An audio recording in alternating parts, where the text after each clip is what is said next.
আজকে আমি আপনাদেরকে একটি গুগল ক্রোমের ট্রিক্স শিখিয়ে দিব, যেটা হচ্ছে অনেকে জানে না, এটা গুগল ক্রোমের নতুন আপডেট। তো খুব ইন্টারেস্টিং একটা বিষয়। তো দেখাই আমি, আপনারা দেখতেছেন এখানে যে স্ক্রিনটি দেখতেছেন, এখন আমি চাইলে এই স্ক্রিনটি আপনার সরাসরি আমার ফোনের মধ্যে নিয়ে আসতে পারবো।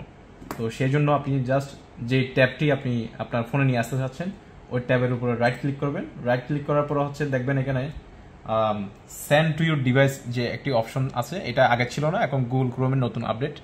সেন্ড টু ইউর ডিভাইস যখন সিলেক্ট করবেন আপনি দেখবেন আপনার ফোনের লিস্ট, একটু কাছে থেকে দেখেন এই যে আপনার ফোনের লিস্ট কী কী ফোনে আপনার এই জিমেল দিয়ে লগ ইন করা আছে। আপনি চাইলে এখন ওই ফোনটা আপনি যে ফোনে পাঠাতে যাচ্ছেন ওই ফোনে ক্লিক করে দেবেন।